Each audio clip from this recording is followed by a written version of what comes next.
வணக்கம் என்னாரே நட்புகளே. என்னடா மாமா காலையில் ஒத்தையில் உட்காந்துருக்கிறாரு, எப்பயுமே சோடியா தான் வருவார் அப்படின்னு சொல்லி பார்த்துக்கிட்டு இருப்பீங்க. அதுபோக என்னடா ஒரே இருட்டாக இருக்குது, காலையில் விடிஞ்சிருச்சா, எத்தனை மணிக்கு வீடியோ போடுறாருன்னு பார்க்காதீங்க. இந்த வீடியோ எடுக்கும்போது நேரம் 8:30. அந்தளவுக்கு எங்கள் ஊரில் வந்து ஒரே கனமழை பெய்ய போகலாம். மதுரை, தேனி, அப்புறம் திண்டுக்கல் பக்கம் பூரா கனமழைன்னு சொல்லி பேப்பரில் போட்டிருக்காங்க. இப்போயுமே மழை பேஞ்சிக்கிட்டு தான் இருக்குது. அதனால் இருட்டு மாதிரி தெரியும், ஆனால் விடிஞ்சிருச்சு. சரியா? என்ன சொல்ல வர்றேன்னா, இனிமேல் சேர்ந்து என் கூட வீடியோ எடுக்க மாட்டாளாம். நான் மாத்திரம்தான் வீடியோ போடணுமா? ஏன்னா எனக்கு மாத்திரம் தானே வாய் வயிறு எல்லாம் இருக்குது, இவளுக்கு இல்லை. எப்படி பார்த்தாலும் சம்பாரித்து கொடுக்க போகிறது இந்த வீடியோ போட்டாலும் இதில் வர்ற வருமானம் இவளுக்கு தான் போகுது. ஆனால் வெட்டி போகுமானம் வீண் பந்தா. ஏன் ஒரு கட்டின பொண்டாட்டிக்கு போய் ஒரு ஸ்வீட் பாக்ஸ் வாங்கி கொடுத்ததும், என் பேரனுக்கு ஸ்வீட் பாக்ஸ் வாங்கி கொடுத்துட்டு அவளுக்கு 4 நைட்டி எடுத்து கொடுத்ததில் ஒரு தப்பும் கிடையாது. இந்த விஷயத்தில் நான் எப்போயுமே பின்வாங்க போகிறதே கிடையாது. இதனால் அவளுக்கு அங்கே ஏகப்பட்ட பிரச்சனை தான். ஏன்னா அவள் எல்லாருக்கிட்டேயுமே இப்போ பதில் சொல்லி ஆகணும். எல்லாம் வர்றவன் போகிறவன் பூரா கேட்பேன். அதுக்கு ஒரு 4-5 சேனல் இருக்குது. எதுக்கு அவனை வந்து ஆகாது, என் புருஷனே கிடையாதுன்னு சொல்லிவிட்டு இன்றைக்கி உட்காந்துக்கிட்டு அவன் கூட போய் நைட்டி வாங்கிட்டு வந்திருக்கேன்னு சொல்லி 4 பேர் அவளை கிழிக்கத்தான் செய்வாங்க. இதுக்காகலாம் நான் அவளும் பார்க்க மாட்டா, நானும் பார்க்க மாட்டேன். நான் வாங்கி கொடுக்காம அப்புறம் வேறு யார் வாங்கி கொடுப்பா? ஏற்கனவே வீட்டில் கிடக்கிற துணிமணியை பூரா எடுத்துகிட்டு போகணுன்னு சொன்னதுக்கு அதையும் எடுத்துகிட்டு போகலை. ஏன்னா நான் வீடு மாறினதுக்கப்புறம் தான் துணிமணியில் எடுப்பேன்னு சொல்லி அவள் ஒரே கொள்கையில் குறிக்கோளோட கரெக்டாக இருக்கா. ஏன்னா இப்போ நான் முந்தா நாள் கூட உங்கள் முன்னால் லைவில் என்ன காட்டினேன், 6 மணி லைவில் துணிமணி பூரா இங்கே பாருங்கள், பூரா எங்கள் அம்மா வீட்டில் அடுக்கி வச்சுருக்கா, இதை பூரா எடுத்துகிட்டு போகாமல் இங்கேயே கிடக்கு அப்படின்றதுக்கு அன்றைக்கி அந்த லைவை முடிச்சுவிட்டு ஃபோனை போட்டு இந்த துணிமணியில் பூரா எடுத்துகிட்டு போறியா என்ன, நீ எதுக்கு போட்ட நைட்டியே போட்டுக்கிட்டு ஏதோ குளிக்காமல் கொள்ளாமல் உட்காந்துக்கிட்டு லைவ் போட்டுக்கிட்டே இருக்கியாமே, பூரா பேர் என்கிட்ட வந்து இப்போ காரி துப்புறாங்கன்னு சொல்லி சொன்னதுக்கு நான் எடுக்க மாட்டேன். எனக்கு என்றைக்கு நீ 50,000 ரூபா கொடுக்குறியோ அன்றைக்கி தான் அந்த துணிமணிகளை பூரா எடுப்பேன்னு சொல்லி அன்றைக்கி ஒரே வார்த்தையில் ஃபோனை பேசிவிட்டு கட் பண்ணிட்டான். நேற்று யதார்த்தமாக நான் என் சம்மந்தக்காரம்மா வீட்டுக்கு போகிறேன். என் பேரன் என்னையை கூப்பிட்டுக்கிட்டே இருந்தாங்க. சரி போய் என்னதான்னு கேட்போம் அப்படிங்கிறதுக்காக போனேன். வாழாலாம் எங்கேயாவது எங்களை கூப்பிட்டு போனேன். சரி இப்போதைக்கு வாடா ஸ்வீட்டு கடைக்கு கூப்பிட்டு போகிறேன்னு சொல்லி போகிறதுக்காக கிளம்புனேன். உங்கள்கிட்ட சொன்னது தான் நேற்று நைட்டு, எத்தனை பேருக்கு அது தெரியும்? அந்த 10 மணி லைவு சிக்கா சூர்யா ஆஃபீஸில் யார் யார் பார்த்தீங்கன்னு எனக்கு தெரியாது. ஆனால் நான் என்ன சொன்னேன், முன்னால் பப்பு உட்கார வச்சுருக்கேன், அதுபோக என் பேரனையும் கூட்டிகிட்டு, அது பப்பு விவரம் தெரியாதது, அது எங்கிட்டாவது இறங்கி புடக்குன்னு ஓடி போயிடும். அதே மாதிரி அவன் சின்ன பையன், இவர் ஐயா முதல்வர் ஐயா வர்றாருன்னு சொல்லி ஃபுல்லாக வந்து தேர்தல் பிரச்சாரங்கிறதுனால அந்த பக்கம் போக முடியலை. கூட்டம் பஸ்ஸு கிஸ்ஸுன்னு ஓவராக இருக்குது. அப்போ சுமி கூட வந்ததில் என்ன தப்பு? ரெண்டாவது இவ நினைக்கிற மாதிரி நாங்கள் ஸ்பீடு பிரேக்கரில் வந்து உரசிக்கிட்டோ இல்லை இடிச்சுக்கிட்டோ நாங்கள் போகலை. அதையும் வந்து அவகிட்ட விளக்கமாக சொல்லிட்டேன். இப்போ காலைல எந்திரிச்சு 1 மணி நேரம் பஞ்சாயத்து. எப்போ நான் போனது, நான் பப்பு முன்னால் உட்காந்துருச்சுப்பா, நடுவில் என் பேரன் என் முதுகுக்கு பின்னால், அதுக்கு அங்கிட்டு தாப்பா சுமி உட்காந்துருக்கா. இவ்வளோ விவரம் எடுத்து சொல்கிறேங்க. அதெல்லாம் இல்லை, நீ அப்போ என் பேரன் வந்து ஒரு யதார்த்தமாக கேட்குறேன், லாலா எங்களை எங்கேயாவது டூருக்கு கூப்பிட்டு போ அப்படின்னு சொல்லி வண்டியில் போய்கிட்டு இருக்கும்போதே கேட்குறேன். அதுக்கு நான் வந்து பதில் சொல்கிறேன், என்னாண்டு போவோம்டா, ஏப்ரல் முடியட்டும், இந்த தேர்தல் ரிசல்ட்டெல்லாம் வந்ததுக்கப்புறம் இல்லைனா எலெக்ஷன் முடிஞ்சதுக்கப்புறம் போவோம்ப்பா அப்படின்னு சொல்லி பேசிக்கிட்டு போனேன். அதையும் சொல்லிட்டேன், லைவில் செலவு பண்ணதையும் சொல்லிடுறேன். இவ்வளோ காசு காலியாக இருக்குது, ஏன்னா இல்லைன்னா இவன் விடமாட்டான். பேடிஎம்மை செக் பண்ணுவா, ஏடிஎம்மை செக் பண்ணுவா, பேங்க் பேலன்ஸை பார்ப்பா, ஆன்லைனில் அந்த என்னுடைய அக்கௌண்ட் இதில் போய் பார்ப்பா, எல்லாமே செக் பண்ணுவாள். அதுக்காக நானே முன்கூட்டியே சரண்டர் ஆகிட்டேன். இந்த மாதிரி இந்த இதுக்கு செலவு பண்ணேன்னு சொல்லிட்டேன். அதில் மூஞ்சியை தூக்கி வச்சவ, நாங்கள் டூருக்கு பிளான் போடுறோங்கிறத நான் ஆண்டிவே போகிற வழியில் சும்மா பேசுகிறோம். ஒரு குழந்த இருக்குது, என்னை லாலா என்னை திருவிழா கூப்பிட்டு போ, இல்லை எங்கேயாவது டூர் கூப்பிட்டு போன்னு சொன்னால் நம்ம அதெல்லாம் இல்லை, கட்டப்பை கருப்பி வைவா, சுப்புலட்சுமி விடமாட்டா, சூப்பீஸ் விடமாட்டான்னு நம்ம சொல்ல முடியுமா? அந்த நேரம் அந்த பயலுக்கு ஒரு சந்தோஷத்துக்காகவும் ஒரு இதுக்காகவும் நம்ம சொல்கிறது தானே. இப்போ யாராக இருந்தால் என்ன, ஒரு வார்த்தை சொன்னால் அதுக்காக இந்த நாளைக்கே நான் அவளை வந்து டூருக்கு கூப்பிட்டு போகிறேன், இல்லை என் பேரன் பிள்ளைகளோடு நான் போய் வந்து டூர் போகிறேன்னா, இல்லை போனால் தான் என்ன தப்பு நான் கேட்குறேன். ஏதோ அவன் கேட்குறாங்கிறதுக்காக சொன்னேங்கிறதையும் லைவில் சொன்னேன். நைட்டு பூராம்டா அதை சொன்னதுக்கப்புறம் தான் இவள் வந்து பாய் பெட்டி படுக்கையெல்லாம் எடுத்துகிட்டு வந்து வாஷிங் மிஷின் ரூமில் வந்து படுத்தா. காலையில் 6:15 எந்திரிக்கிறேன். எப்பயும் போல் எனக்கு முன்னால் எந்திரிச்சு இவ உட்காந்துருக்கா. மூஞ்சியை பார்த்தனா இஞ்சி தின்ன குரங்கு தோத்துரும்டா, அந்த அளவுக்கு கொர்ன்னு உட்காந்துருக்கா. நான் சரி இன்றைக்கி காலையிலே 7:30 கூட்டிடுவா அப்படின்னு சொல்லி எனக்கு நல்லா தெரியும். உனக்கு என்ன பிரச்சனை இங்கே வா அப்படின்னு சொல்லி கூப்பிட்டு உட்கார வச்சு நான் கேட்டேன், டூர் போறியாம்ல, உன் குடும்பம், உன் பேரன், உன் பிள்ளைகளோட தாராளமாக போயிட்டு வா, நானும் இங்கிட்டு போகிறேன், திலீப்பா நான் கோகுலு பாலவிநாயகம் அப்படின்னு சொல்லி என்னையவே பிளாக்மெயில் பண்ணுறான். நான் அதாவதுங்க ஒரு குழந்தை பிள்ளை ஆசைப்பட்டு கேட்குதுங்கிறதுக்காக சொல்கிறதெல்லாம் வந்து உண்மையாயிராது. நான் அப்படி போயிட்டு வந்தால் அதுக்கப்புறம் எத்தனை நாள் வந்து நீ என்னை போட்டு போனால் தப்பு கிடையாது. ஆனாலும் போயிட்டு வந்ததுக்கப்புறம் இம்சையிலேருந்து என்னால் இருக்க முடியுமா? டூர் போனால் அங்கே அவள் ஏதாவது வீடியோ எடுப்பா, நான் ஏதாவது வீடியோ எடுப்பேன். என் பேரன் கூட எனக்கு தெரிஞ்சோ தெரியாமல் நான் அவன் கூட விளாண்டுக்கிட்டு இருப்பேன். இப்படித்தான் அந்த அன்னைக்கு போனப்போ என் முதுகில் ஏறி யானை சவாரி போனேன், வீடியோ எடுத்தா அவள். அதை வந்து ஒரு இதாக அப்லோடு பண்ணி விட்டு எனக்கு இவளுக்கும் சண்டை வந்துச்சு. உங்களுக்கே தெரியும், அவள் ஒரு எப்படி யமகாதகி. அவள் எந்த நேரம் வீடியோவை ரிலீஸ் பண்ணணும்னு கரெக்டாக அடிப்பாள். நாங்கள் ஏதாவது சந்தோஷமாக ஏற்காடுக்கு போகிறதுக்கு பிளான் போட்டுக்கிட்டு இருந்தோம். அன்றைக்கி தான் அந்த ரூபா நோட்டு எண்ணி கையில் கொடுக்குற வீடியோவை போட்டான். யார்? என் பேரன் கையில் இருந்து சுமிக்கு கொடுக்குற மாதிரி ஒரு வீடியோ இருக்கும்.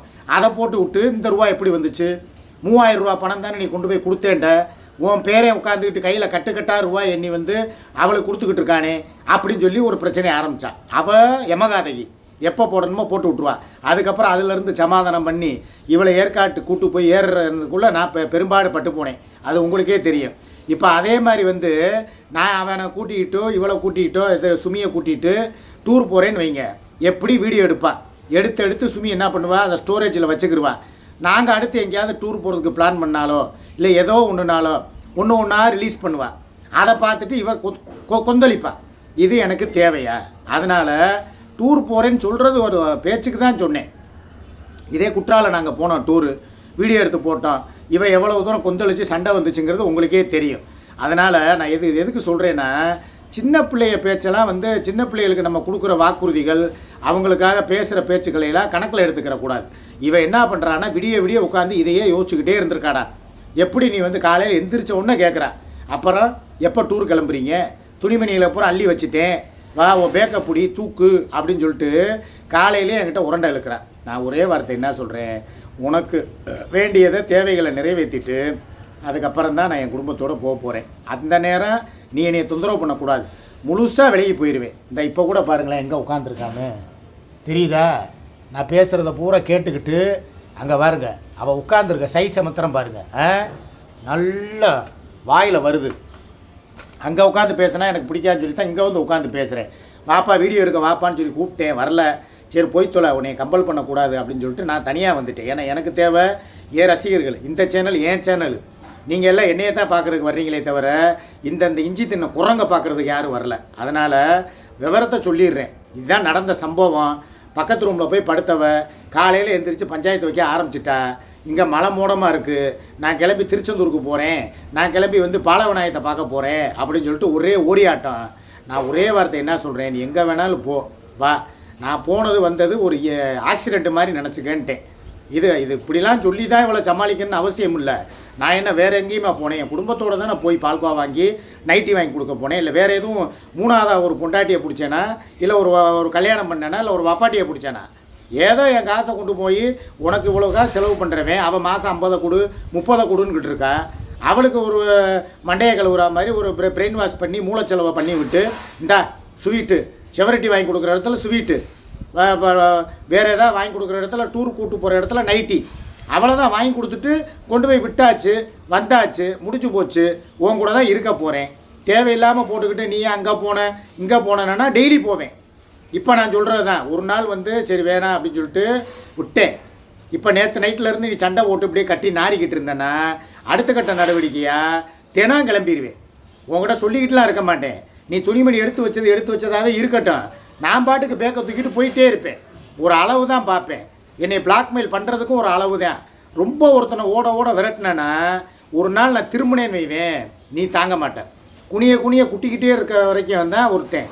சாது மிரண்டால் காடு கொள்ளாது, உங்களுக்கே தெரியும். ஒரு அளவு தான் பார்ப்பேன்.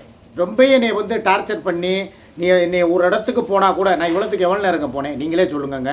7:30 மணிக்கு போயிட்டு 8:30 வந்துட்டேன். இதில் ஒரு அரை மணி நேரம் டிராஃபிக்கு. அவங்க கூட முழுசாக இருந்ததே எவ்வளோ நேரம் தெரியுமா? வெறும் அரை மணி நேரம். என் பேரன் பேசுகிறத பேச்சுக்கிட்டு அதை அவன் சொல்கிறத கேட்டுக்கிட்டு அவன் மழலை பேச்சுகளுக்கு காது கொடுத்து அப்படியே ஒரு பை வாக், ஒரு சின்ன ஒரு அப்படியே ஒரு ரவுண்டு. அவனுக்கு அதில் எவ்வளோ ஒரு சந்தோஷம். நம்ம லாலா அவன் இவ்வளோத்தையும் கேட்குறான், லாலா எங்கள் கூட இருந்துரு லாலா, இன்றைக்கி நைட்டு நீ எங்கள் கூட தான் இங்கே தான் தூங்குற, அவ்வளோ தூரம் சொல்கிறேன்.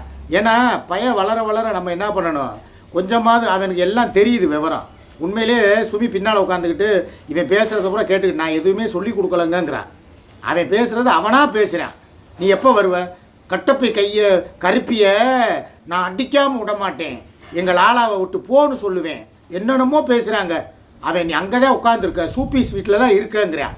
அந்த அளவுக்கு யார் யார் இதை சொல்லி தூண்டி விட்டாங்கன்னு எனக்கு தெரியாது. அது கடவுளுக்கே வெளிச்சம், அந்த அல்லாவுக்கு தெரியும். அந்த சம்மந்தக்காரம்மா சொல்லுச்சா இல்லை சுமி சொன்னாலா, யார் அவங்கிட்ட சொல்கிறா, இல்லை அவனா செல்ஃபோனை பார்க்குறானா என்னானே எனக்கு தெரியலை. ஆனால் அவன் அம்புட்டு இது பேசுகிறான். இவன் மேலே அம்புட்டு ஆத்திரத்தில் இருக்கேன் இந்த வயசுலேயே. அந்தளவுக்கு தூண்டி விட்டுருக்காங்கன்னு நினைக்கிறேன். நான் சொன்னேன் லாலா வந்துடுவேண்டா, இருறா இந்த டூருக்கு நம்ம உங்களை கூட்டு போகிறேன்டா அப்படின்னு சொல்லி அவனை சமாதானம் பண்ணி விட்டுட்டு வர்றதுக்குள்ளே அவன் எம்புட்டு அழுகான் தெரியுமா. நான் எல்லாத்தையும் சமாளித்து சரி சரின்னு சொல்லி உனக்காக எல்லாத்தையும் தியாகம் பண்ணிட்டு உட்காந்துருக்கேன். அப்போ என்னையவே போட்டு பார்த்தா என்ன அர்த்தம்? ஒரு மனுஷன் எவ்வளவு தான் தாங்குவேன்? ஒரு பக்கம் மன உளைச்சல் எனக்கு 4 பக்கமும் எல்லாத்தையும் சமாளித்து நான் ஓட்டிக்கிட்டு இருக்கேன். சரி ரைட்டு, அங்கிட்டு பார்த்தா ஒரு சேனலை பார்த்தா நம்மளை பற்றி தான், இங்கிட்டு ஒரு சேனல் என்னையை பற்றி தான். இவ்வளோ கூட விட்டாங்க, எல்லா பேரும் புரோக்கர்னு சொல்லி என்னையை தான் டார்கெட் பண்ணுறாங்க. எல்லாத்தையும் சமாளித்து நான் போகிறேன்ல. மன உளைச்சல் இப்பெல்லாம் இதில் கமாண்டு போடுறவங்க வேறு 6 to 7 1 மணி நேரம் என்னையை போட்டு பாடாக படுத்துகிறாங்க. இந்த நைட்டு பாருங்கள் 10 மணி லைவில் இந்தாங்க மாமா சுக்குமல்லி காய்ச்சி, இந்தாங்க அண்ணே சிக்காண்ணே சுக்குமல்லி காப்பின்னு சொல்லி சிக்கா தங்கை மோகனா போடும். இதை பார்த்துட்டு வர்றவன் போகிறவன் பூரா வந்துக்கிட்டு இந்தாங்க மாமா கரப்பாம்பூச்சி பூச்சி பொரியல், இந்தாங்க மாமா ஆமை கொஞ்சம் அவிச்சு வச்சுருக்கேன், இந்தாங்க கொசு மூத்திரம் 1 லிட்டர் குடிங்க, இந்தாங்க மாமா ஒரு மாலை வணக்கம் பிராந்தியை குடிங்க, இந்தாங்க சுக்குமல்லி, என்னென்ன போடுறாங்க. எல்லாத்தையும் இவங்கள சமாளித்து இவங்க போடுற பேடு கம்பட்டை சமாளித்து மன உளைச்சல்லேருந்து நான் வெளியே வர்றதுக்கே பெரும் பிரச்சனை. நைட்டு படுத்தா எனக்கு என்ன தூக்கமாக வருது. இங்கிட்டு போகிறேன்டா சுக்குமல்லி காப்பி ஆகும், அங்கிட்டு போகிறேன்டா கொசு மூத்திரம், இங்கிட்டு போகிறேன்டா பொரியல், அங்கிட்டுனா ஈசல் பொரியல். பூரா படுத்தா தூக்கம் வந்தால் எனக்கு கனவுல பூரா கமாண்டாக வருது. கருமம் முந்தியாவது இதெல்லாம் வராது. இப்போ பார்த்தா இவங்க போடுற கமெண்ட் பூரா மனசுக்குள்ளே பூரா பதியுது. என்ன தான் பண்ணுறதுன்னு எனக்கே தெரியாமல் முடிச்சுட்டு உட்காந்துருக்கேன். இதில் பார்த்தா குடும்ப பிரச்சனை வேறு. என்னால் முடியலை. இதுக்கு மேலே சொல்கிறேன், ஒன்று ஒத்துவாள் இல்லையா அத்துவாள். என் கூட வாழ்கிறதா இருந்தால் சில விஷயங்கள் இந்த மாதிரி நடக்கத்தான் செய்யும். நான் 4 இடத்துக்கு போகத்தான் வேணும். ஏன்னா இப்போயே போகிறேன்னு சொன்னேனே, ஏப்ரல் 23 தேர்தலெலாம் முடிஞ்சதுக்கு அப்புறம் தானே கூப்பிட்டு போகிறேன்னு சொன்னேன். அப்போ பார்ப்போம், அதுக்குள்ளே காசு இருக்க போதா, எல்லா காசையும் கொஞ்சம் கொஞ்சமாக பிடுங்கிற போகிறேன். நீ ஒரு பிடுங்கி அதுக்கப்புறம் என்ன இருக்க போகுது? என்கிட்ட காசு இருக்காது, ஒன்றும் இருக்காது. உடனே இப்போ வந்துடுவாங்க கமெண்டில், இந்த பாருங்கள் பேரனை டூர் கூட்டு போகிறதுக்காக பொதுமக்கள்கிட்ட அடப்பா போடுறேன், இந்த காசு வசூல் வேட்டையாட ஆரம்பிச்சிட்டேன் அப்படிம்பாங்க. சாமிகளா, நீங்கள் எனக்கு ஒன்றும் நீங்கள் செய்ய வேணாம், அமைதியாக இருங்க. எனக்கு என் நலம் விரும்பிகள், என் தங்கச்சிங்க, என் மாப்பிள்ளைங்க, என் தோழிகள், நான் என் மேலே அக்கறை உள்ளவங்க அவங்க போடுவாங்க. அப்போ நான் டூர் கூட்டு போய்க்கிறேன். இவ காசில் தானே செலவு பண்ணக்கூடாது. யாராவது ஒரு 4 பேர் கொடுத்தாங்கன்னா அதில் வாங்கிட்டு நான் போகலாம்ல. அதுக்கு யாரும் கேள்வி கேட்க போகிறது கிடையாதுல்ல. இவன் நாக்கு மேலே பல்லு போட்டு கேட்க போகிறது இல்லைல்ல. இவ கூட ஏற்காடு போனதுக்கே எல்லோரும் எனக்கு உதவுனாங்க. என் ஃபேமிலி கூட என் பேரன் கூட நான் டூர் போனால் கண்டிப்பாக 4 பேர் எனக்கு நல்லது செய்யத்தான் போகிறாங்க. நீங்களும் பார்த்து வைத்தறிச்சலில் சாகத்தான் போகிறீங்க.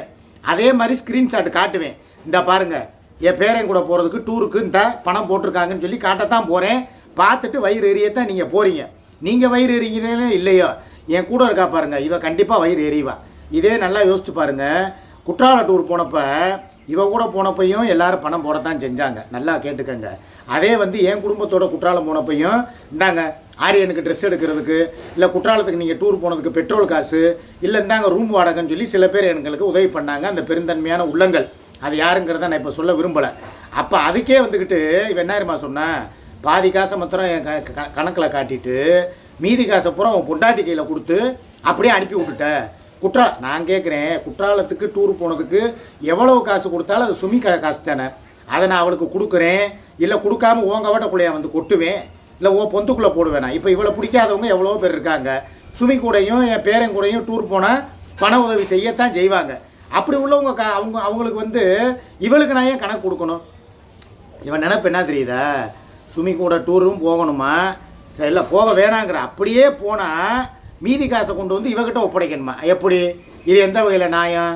நான் கேட்பேனா கேட்க மாட்டேன்னா. அவங்க கொடுக்குறாங்கன்னா குடும்பத்துக்கு செலவு பண்ணுங்கன்னு சொல்லி கொடுக்குறாங்க. அதை நீ வாங்கி சாப்பிட்டேன்னா அது நரகளுக்கு சமம் இல்லையா? நான் கேட்பேனா கேட்க மாட்டேன்னா. அதனால் டூர் போகிறதுக்கு என் சகோதரிகளும் என் தோழிகளும் என் நட்புகளும் என் மாப்பிள்ளைகளும் எனக்கு பண உதவி செய்யத்தான் போகிறாங்க. ஏப்ரல் 23 முடிஞ்சு 24 நான் டூர் போகத்தான் போகிறேன். அதுக்காக இன்னையிலேருந்து எல்லாரையும் பணம் கொடுங்கன்னு யாரையும் கேட்க போகிறதும் கிடையாது. மனசார கொடுத்தவங்க அவங்களா கொடுக்கட்டும். எல்லாருமே என்னை என்ன சொல்கிறாங்க, மாமா மற்ற லைவ்லாம் போய் பார்த்தா சூப்பர் சாட்டை போடுங்கன்னு கை தட்டி தட்டி தட்டி கேட்குறாங்க, முத்தம் கொடுக்குறாங்க. ஆனால் நீ தான் மாமா யாருக்கிட்டே எதுவும் கேட்குறதில்ல, லைக்கா கேட்குறதில்ல, பணமா கேட்குறதில்ல, சூப்பர் சாட்டா அதுவாக வந்தால் வாங்கிக்கிற, வரலன்னா வந்தால் வரவில் வைக்கிற, வரலன்னா செலவில் வைக்கிற, ஓ மனசு யாருக்கு வராது மாமான்னு சொல்லி எல்லாரும் சொல்கிறாங்க. அதனால் இன்றைக்கி தேதி 5-6 தான் ஆகுது. 23 24 இன்னும் 10-15 நாள் இருக்குது. கொடுக்குறவங்க என் பேரனோட டூருக்கு போகிறதுக்கு கொடுத்தா போவேன், இல்லையா உன் காசை எடுத்து நான் செலவு பண்ண போகிறது கிடையாது. அப்படியே போனாலும் என் காசில் போவேன். இதில் தடுக்கிறதுக்கு உனக்கு உரிமை கிடையாது. ஓகேவா? இன்னும் நிறைய பேச வேண்டிய ரகசியங்கள் இருக்குது. எல்லாத்தையும் அங்கே அம்மா வீட்டில் வந்து பேசிக்கிறேன். இப்போதைக்கு இந்த வீடியோவை நிறைவு செய்கிறேன். அம்மா வீட்டில் சந்திப்போம். ஓகே, பாய்.